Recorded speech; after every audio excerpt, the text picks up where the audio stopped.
Welcome to Atlanta Tarot. This is the tarot forecast for Leo for the month of July, including late June 2025. So Leo, welcome.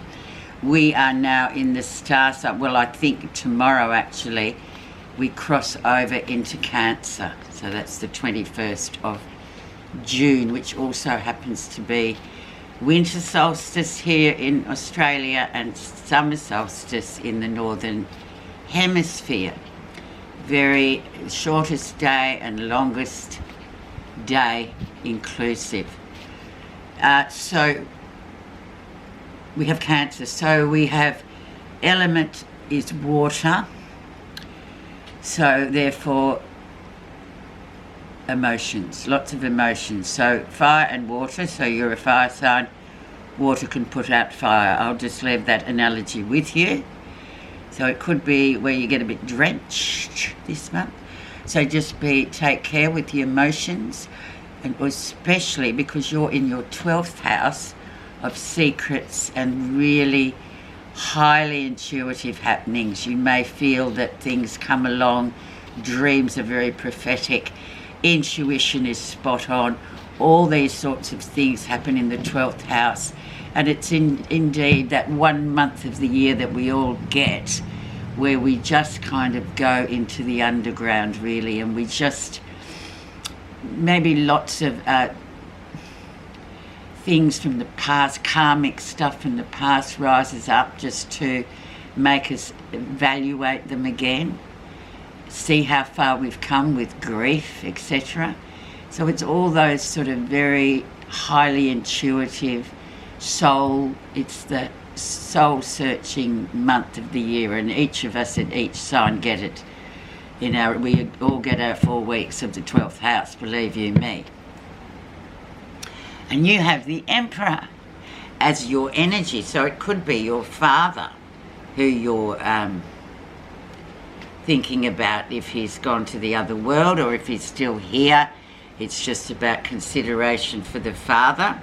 It's like Father's Day really, isn't it, sometimes, where we have to acknowledge the power of fathers, and they can be quite stern, strict people as well, and feel like they don't really have many emotions to sort of talk about, but they do love and hope for, their children to do well. So the Emperor is always also about sort of, he's the top dog really in the tarot, male influence wise, and it's all about strategy, it's all about discipline.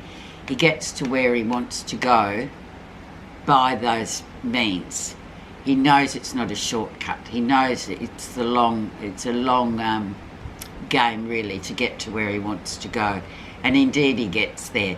Now funnily enough, Aries, he belongs to you, so this is the major card for Aries, so you'll find that quite interesting, because a lot of the Aries people are indeed like that. Sorry, I said Aries, I meant Leo. It's for Leo. This is an Aries card for Leo. Sorry about that, I just got a bit carried away with the message. Excuse me. Okay, so we've got the Aries Emperor, and now we have, where you are right now, another big card, the World. So the World's talking to us about endings of cycles. So whatever's been going on, it's coming to its end in a big way. Can talk also about overseas travel or international. It's got a very international sort of flavour to it, the World, obviously. But yeah, in case you were wondering, oh my gosh, when is this cycle ever going to end? Here you have your ending. And it's good in a way, because it sort of universally tells us that all the ends are clipped and everything's okay, it's done and dusted. We put it to the side, or we put it wherever we put things. So that's a really nice card to have for some, and for others too. It's just a good card to know that, okay, that lesson and that cycle's over, now what's next? And there always is a next. So let's see the influencing card that influence this world and indeed the rest. Five of Cups, so disappointment and sadness. Now, this is a really good healing card, I've come to know. So it's about, especially in the 12th house, it's about sort of casting your mind back or casting your thoughts back to times where you did have emotional difficulty with the finishing of a relationship. But however, there's still something left of it. There's still something there. There was a karmic reason why that relationship was there in the first place. Very much so. But however it ended, it ended. And usually this one, it's sort of, there's a huge disappointment for one of the parties in this one. But as long as we sort of progress down the road, then we kind of look back on it, maybe every 12th house, and think, oh yes, I'm not so disappointed anymore. I've sort of come a long way with that. I understand why it happened now. And therein lies the healing. So very much a healing card. Very nice card to have, actually.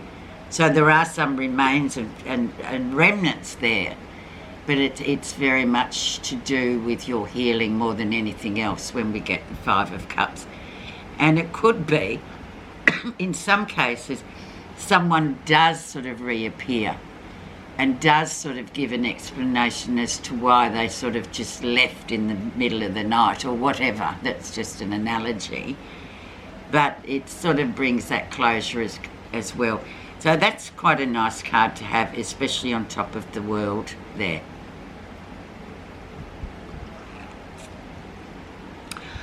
Let's go up there into the past, in the background, and see what was going on in May, June for you. Wow. Ace of Swords. Brilliant card for new beginnings. Brilliant card. It's air, obviously, so it's very much about communications and thoughts and mental energy, but you have this breakthrough here coming. So usually this comes when we've just been at our wits' end with the mental energy going haywire, or relationships and communications in relationships have become really difficult. Then we get the Ace of Swords coming in, which is akin to the World and lets us know, okay, you've got that breakthrough now. You can see everything for exactly what it is, and you know how to approach a situation from now on in, especially with communication, because that's key with any kind of relationships, whether we work, family or otherwise. If we don't have good communication or no communication at all, there's always going to be trouble. But this card signifies that is now clarified, so you have clarity after a difficult time, let's say. Recent influences and the Eight of Cups. So yes, emotionally you're going to have to, this next 4 weeks, and we are in the emotional sign of Cancer, you are going to have to walk away from a certain relationship, because there's no more to get from it. It's just literally like a dead-end street. There's no, you've done all you possibly can to nurture that relationship, to help that person or that situation, and now you've come to the point where you just say, it's enough. I need to preserve and conserve my sanity or my mental health or whatever it might be doing to you, the detriment, and walk off from it.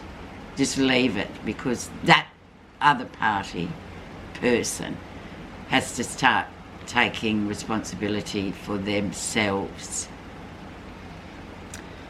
So in fact, it sounds negative, but it's a very positive card, and we've all got that person that we just think, oh my God, if they keep talking about that one more time, they need to solve their problems, stop heaping it onto me. It's that kind of really draining energy.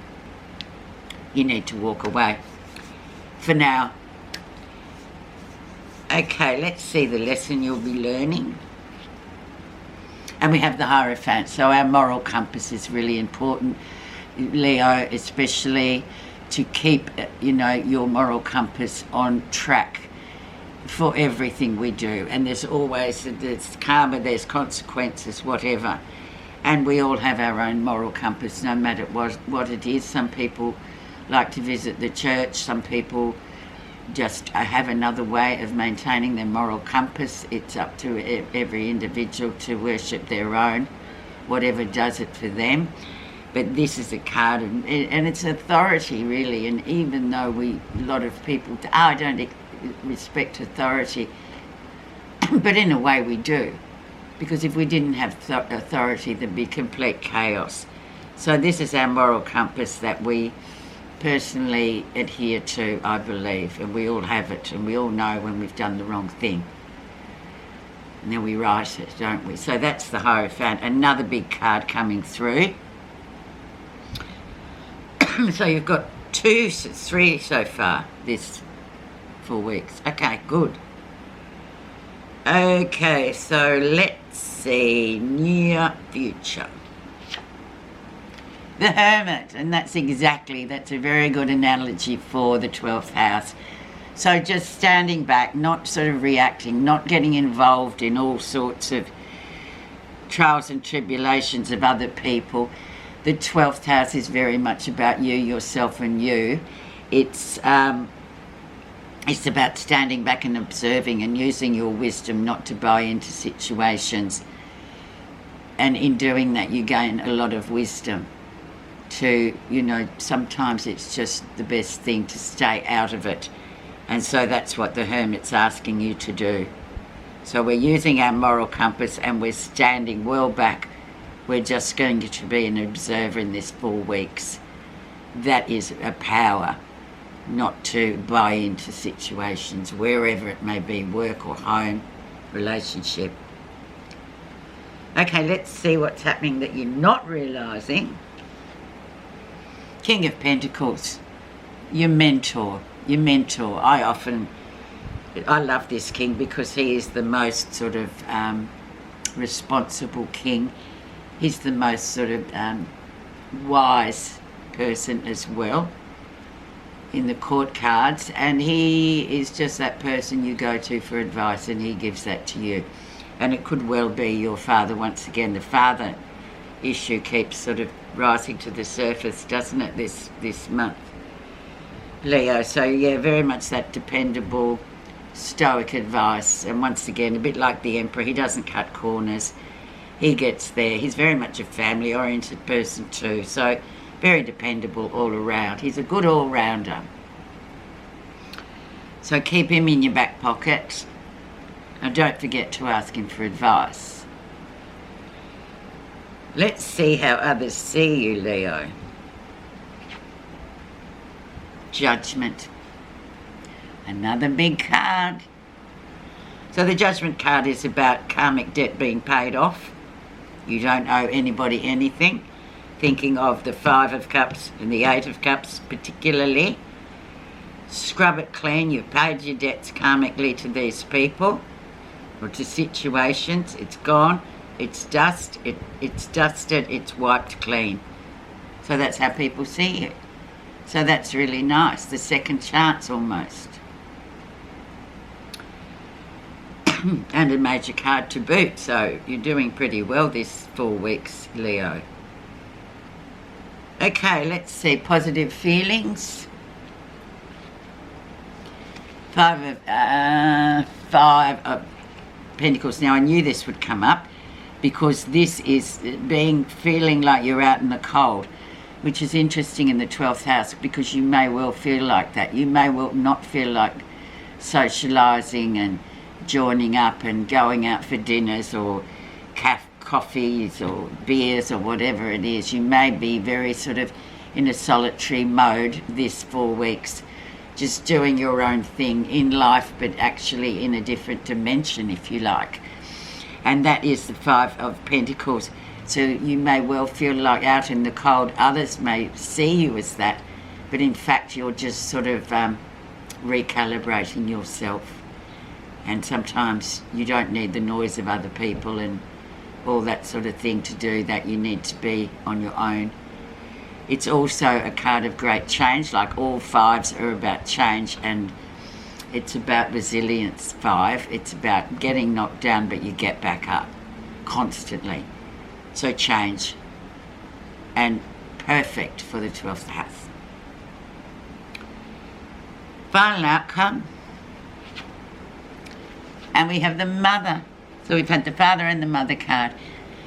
The mother card comes along, so this could be pregnancy coming in, but above all, it's the mother card. What can we say about mothers? They're pretty amazing. There's all about nurturing. It's all about abundance and creativity, as mothers are very creative, growing another human and then, birthing it and then bringing it into the world with all the trials and tribulations of that. So beautiful card to end up on. Absolutely lovely. So you have the mother and the father. You have quite a plethora of major cards. So it's going to be quite an interesting spiritual month for you, I feel, Leo, which is what the 12th house is all about. So I'm quite pleased with that reading in terms of for you personally, because this is what 12th house is about, and this is where you'll be dwelling for the next 4 weeks. I'm just going to pop a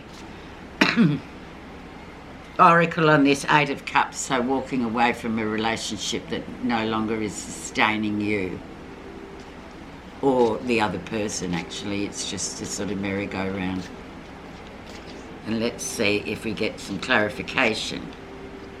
The Bard, music, poetry, myth, history, the enchantment of storytelling. So the Bard actually, he is a storyteller, and he's a minstrel, and he's kind of an entertainer, if you like.